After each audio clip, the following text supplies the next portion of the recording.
అందరికీ నమస్తే అండి. ఈరోజు వంకాయ పప్పు వండానండి. చిన్న వీడియో స్కిప్ చేయకుండా చూడండి. ముందుగా ఈ గ్లాసులకు సగం కందిపప్పు తీసుకోవాలండి. అదే గ్లాస్తో పావు వంతు పచ్చిశనగపప్పు తీసుకోవాలండి. ఈ రెండు పప్పులు కడిగి 1 గంట నానబెట్టుకోవాలండి. ఈ నానబెట్టుకున్న పప్పుని కుక్కర్లో 3 విజిల్స్ వచ్చే వరకు ఉడికించుకోవాలి.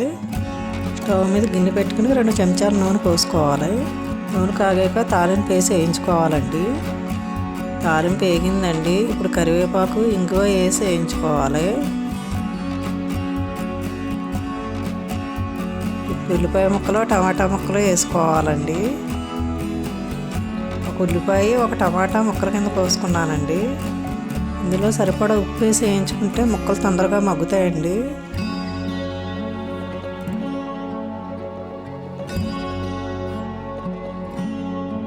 ఉల్లిపాయ ముక్కలు టమాటా ముక్కలు మగ్గినాయండి. ఇప్పుడు వంకాయ ముక్కలు వేసుకుందాం. 4 చిన్న వంకాయలు తీసుకున్నానండి. ఇప్పుడు కొద్దిగా పసుపు వేసుకుని కలుపుకోవాలి. వంకాయ ముక్కలు మెత్తబడే వరకు నూనెలో వేయించుకోవాలండి. వంకాయ ముక్కలు మెత్తబడ్డాక ఒక 1/2 చెంచా ధనియాల పొడి 3/4 చెంచా కారం వేసి కలుపుకోవాలి.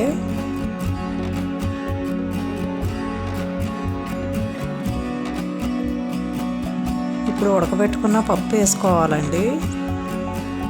ఇందులోనే 2 చెంచాలు చిక్కగా తీసుకున్న చింతపండు పులుసు వేసుకోవాలి. అలాగే ఒక 1/2 చెంచా మిరియాల పొడి వేసుకోవాలండి.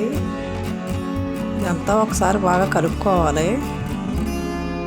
చిక్కగా అనిపిస్తే కొంచెం నీళ్లు పోయాలండి. వంట సిమ్లో పెట్టి మూత పెట్టి ఒక 5 నిమిషాలు ఉడికించుకోవాలండి. ఇందులో పచ్చిశనగపప్పు వేయటం వల్ల పప్పు చాలా రుచిగా ఉంటుందండి.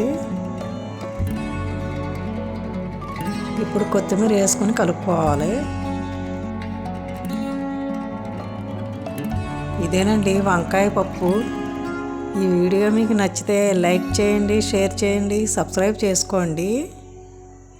ఉంటానండి.